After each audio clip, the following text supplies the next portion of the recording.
ડંકાની ચોટ પર કહેવાયું છે કે દેશમાં પેટ્રોલ, ડીઝલ કે એલપીજી નો સ્ટોક પૂરતી માત્રામાં છે, સંગ્રહ કરી રહ્યા છે। ત્યાં દરોડા પાડવામાં આવ્યા, સંખ્યાબંધ માત્રામાં દરોડા પડ્યા છે। अगर आंकड़ा मैं आपको बताऊं तो लगभग 150 जिले ऐसे हैं जहां पर पेट्रोल में 30% से ज़्यादा की ग्रोथ देखी जा रही है।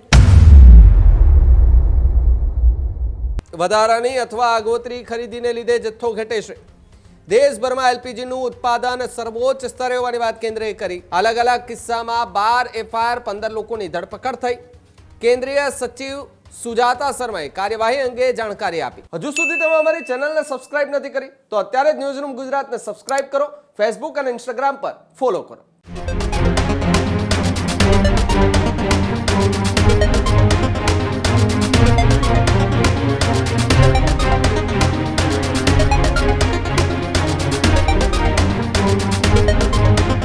રાજ્યની અંદર અને સાથે જ દેશભરમાં પેટ્રોલ અને ડીઝલની ચર્ચાઓ ચાલી રહી હતી, એ બધાની વચ્ચે કેન્દ્રની સૌથી મોટી સ્પષ્ટતા જોવા મળી છે। જી હા, સમગ્ર દેશમાં પેટ્રોલ, ડીઝલ, એલપીજીનો પૂરતો સ્ટોક હોવાની વાત કેન્દ્રએ કરી। વધારાની અથવા આગોતરી ખરીદીને લીધે જથ્થો ઘટે છે। દેશભરમાં એલપીજીનું ઉત્પાદન સર્વોચ્ચ સ્તરે હોવાની વાત કેન્દ્રએ કરી। દેશભરમાં 900 સ્થળોએ દરોડામાં સૌથી મોટી કાર્યવાહી થઈ છે। કાળાબજારી, સંગ્રહખોરી કરનાર પર કેન્દ્રની તવાઈ બોલી છે। અનેક સ્થળે બાતમીના આધારે પુરવઠા વિભાગના દરોડા પણ પડ્યા છે। ખોટી રીતે સંગ્રહ કરાયેલું 75,000 લીટર ડીઝલ જે છે તે ઝડપી પાડવામાં આવ્યું। અલગ અલગ કિસ્સામાં 12 એફઆઈઆર, 15 લોકોની ધરપકડ થઈ। કેન્દ્રીય સચિવ સુજાતા શર્માએ કાર્યવાહી અંગે જાણકારી આપી।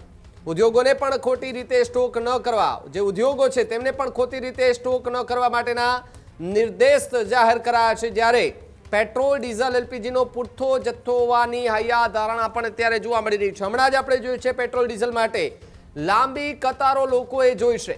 खेडूतोने खूब मोटी मुश्केली पण पड़ी हती, परंतु ए बधानी वच्चे जे प्रमाणे संग्रहखोरी करनार जे लोको छे तेमना पर हवे तवाई बोली गई छे। जी हाँ, समग्र देशमां एलपीजी, पेट्रोल, डीजलनो पूरतो स्टोक होवानी वात अहींया करवामां आवी छे। देशभरमां 900 जेटला स्थळोए दरोड़ा करवामां आव्या छे, दरोड़ा पाडवामां आव्या। दरोडानी अंदर मोटी संख्यामां डीजलनो जथ्थो झड़पायो छे अने कार्यवाही पण जे छे ते करवामां आवी। त्यारे जे डीजल, एलपीजी, पेट्रोल सहितना जे किस्साओ सामे आवी रह्या छे संग्रहखोरीना, तेने लईने हवे जे कार्यवाही छे ते करवामां आवी रही छे। त्यारे पहेला केंद्रीय सचिव सुजाता शर्मा छे तेमणे कार्यवाही अंगे शुं कह्युं एने सांभळीए, पछी आपणे आगळ चर्चा करीए। हमारे यहाँ पर पेट्रोल और डीजल और एलपीजी के सफिशिएंट स्टॉक है। LPG production all time high है, लगभग 92 टीएमटी पर डे। अगर आंकड़ा मैं आपको बताऊं तो लगभग 150 जिले ऐसे हैं जहां पर पेट्रोल में 30% से ज़्यादा की ग्रोथ देखी जा रही है और लगभग 14 ऐसे ज़िले हैं जहां पर पेट्रोल में 100% से ज़्यादा ग्रोथ है। इसी तरह डीज़ल के संबंध में 156 ज़िले ऐसे हैं जहां पर 30% से ज़्यादा ग्रोथ है और 6 ज़िलों में लगभग 100% से ज़्यादा ग्रोथ है।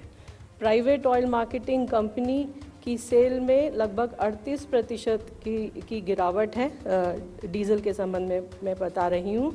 और इसी तरह ऑयल मार्केटिंग कंपनीज़ के भी बल्क डीजल सेल में लगभग 29% की गिरावट देखी जा रही है। गवर्नमेंट सिचुएशन को रिव्यू कर रही है।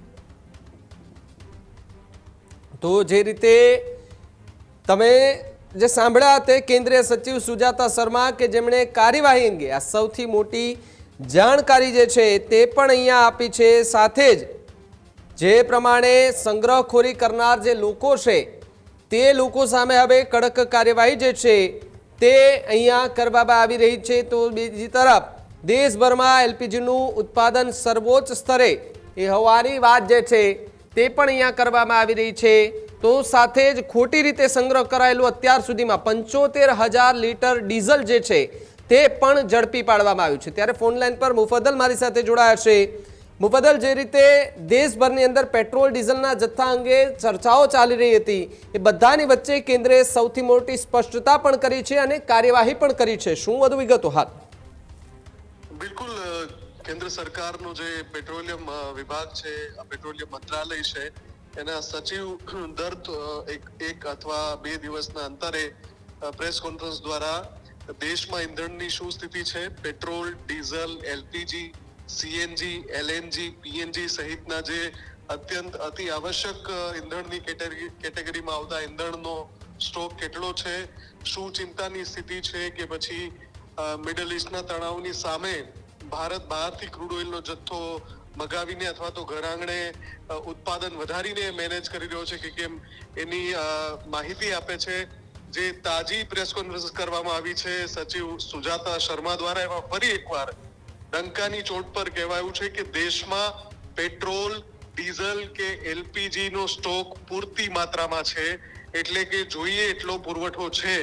ખાસ કરીને પેટ્રોલ અને ડીઝલમાં અમુક જગ્યાએ જે પેટ્રોલ પંપ પર સ્ટોક નથી, એ સમસ્યા ઊભી થઈ રહી છે. એની પાછળનું કારણ કેટલાક લોકો વધારાનો સ્ટોક ખરીદી કરી રહ્યા છે, સંગ્રહ કરી રહ્યા છે, ને એટલે જ કેન્દ્ર સરકારે જાણકારી આપી આ પ્રેસ કોન્ફરન્સના માધ્યમથી કે દેશમાં અનેક જગ્યાએ જ્યાં એવી માહિતી મળી, એવી બાતમી મળી કે અહીંયા કેટલાક લોકો ઈંધણનો એટલે કે પેટ્રોલ કે ડીઝલનો સંગ્રહ કરી રહ્યા છે, ત્યાં દરોડા પાડવામાં આવ્યા. સંખ્યાબંધ માત્રામાં દરોડા પડ્યા છે, હજારોની સંખ્યામાં દરોડા પાડવામાં આવ્યા છે, અને એમાંથી ડીઝલનો સ્ટોક જે છે એ ખોટી રીતે કરવામાં આવ્યો હોય એવા ઘણા બધા કિસ્સા સામે આવ્યા.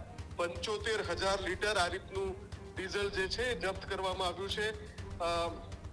12 એફઆઈઆર પણ કરવામાં આવી છે આ મામલામાં, લગભગ 15 જેટલા લોકોને અરેસ્ટ પણ થઈ છે. એટલે કે જે કડક પગલા લેવાની વાત થઈ રહી હતી એના ઉપર સરકાર અને સરકારનો વિભાગ કામ કરી રહ્યો છે.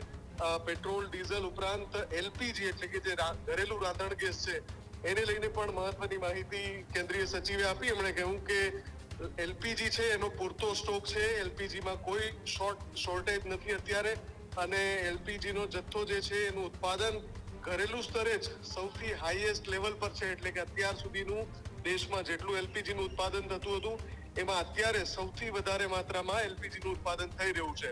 આ સિવાય ફરી એકવાર એમણે આંકડાઓ આપીને કહ્યું કે પેટ્રોલ અને ડીઝલની અત્યારે પણ આજની તારીખે પણ કોઈ અછત નથી. દેશભરમાં તમામ રાજ્યોમાં, તમામ જિલ્લામાં પેટ્રોલ અને ડીઝલ પૂરતી માત્રામાં પહોંચાડવામાં આવી રહ્યું છે. જે સમસ્યા થઈ રહી છે, કેટલાક લોકો વધારાનો સંગ્રહ કરી રહ્યા છે અથવા તો એડવાન્સ ખરીદી કરી રહ્યા છે, એના કારણે જે પુરવઠો પેટ્રોલ પંપ પર પહોંચતો હોય એના કરતા વધારે માત્રામાં લોકો ખરીદી રહ્યા છે.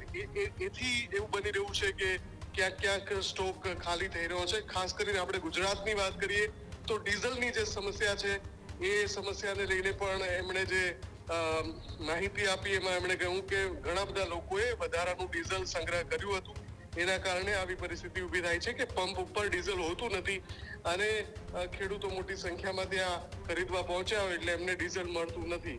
આમ ઓવરઓલ જોવા જઈએ તો ફરી એકવાર કેન્દ્ર સરકારે એ વાત પ્રસ્થાપિત કરી છે કે ભલે મિડલ ઈસ્ટનો તણાવ ગમે એટલો હોય પણ દેશમાં પેટ્રોલ, ડીઝલ, એલપીજી સહિતનો જે પુરવઠો છે એ પૂરતી માત્રામાં છે. કોઈએ આજની તારીખે પણ કોઈ ચિંતા કરવાની જરૂર નથી, આગામી સમયમાં પણ કોઈ ચિંતા કરવાની જરૂર નથી. જી બિલકુલ, આભાર મુફદ્દલ, જોડાવા બદલ અને માહિતી બદલ. હજુ સુધી તમે અમારી ચેનલને સબસ્ક્રાઇબ નથી કરી તો અત્યારે જ ન્યૂઝરૂમ ગુજરાતને સબસ્ક્રાઇબ કરો, ફેસબુક અને ઇન્સ્ટાગ્રામ પર ફોલો કરો.